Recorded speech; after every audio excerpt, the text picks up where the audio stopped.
close Chinook Pass every year due to the fact of the avalanche risk to the public. It would take a lot of crew to keep Chinook Pass open, and it's just not safe enough for the maintenance or the traveling public to be able to continuously plow Chinook Pass and keep it open throughout the year. I don't think a lot of people, and I was personally the same way, I didn't realize it until I've seen it in person. You don't realize that how much snow we get up here. A lot more into it than just driving a plow truck across it and pushing it over the edge. Kind of do it at an angle, remember, so we pull up and back into it. Dealing with 5 feet of snow right here at the gate. We get up there farther, it's going to be more and more. We'll have the dozers working. I'd say it's a good 2-month process. Our goal is always Memorial Day. It's a real exciting new thing for me to be up here, and really excited to see what this year brings. The process starts off at the gate where we firmed up everything for the year. We dig through that just enough to get the blower through. From there we continue on with a loader and 1 blower at the time. We do about a lane and a half wide. Once we get up into the slide areas is when we get the dozers delivered, and we start the process of pioneering over the slides, side casting them, which is cutting them down to about 5 feet so that the blowers can get through. Once we get into the heavy slide areas, due to just the snow sitting all year and the impact from the slides themselves, the snow can get hard, so sometimes we'll come down spade and break up the snow to the blowers to help them get through the slide areas themselves. Once we get up to the summit, it's great to get there, but it's a lot of snow to move and not a lot of places to put it.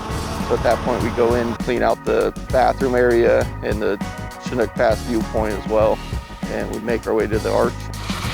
Woo! X Games. The avalanche crew's responsibility here is to obviously to make the conditions safe on the road for these guys to work. That means bringing avalanches down, hopefully ahead of the crew, but sometimes nature doesn't allow that to happen, and so we'll stop the crew from working. They'll back out, we'll trigger avalanches, sometimes fill the road, they come back and clear it, and they can continue with their job. Approximately about 100 individual avalanche paths along the stretch of Highway 410 through Chinook Pass. On any given year in the spring, we probably actively mitigate around 50 of those, about half. One thing that's been lacking this year with the snowpack is any significant snowfall in the spring. Very dry April. So we're sitting at about 12 to 14 feet here at the summit. Much deeper as you go down the road. Some of the avalanche areas might be 25 to 30 feet deep. You can see throughout the winter, all these different layers form.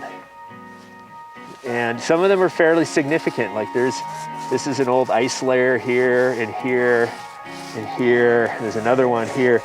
Part of what we're doing when we bury the explosives is we're trying to affect one of these layers that might be weak. You know, it could be weakened by having water collecting on it.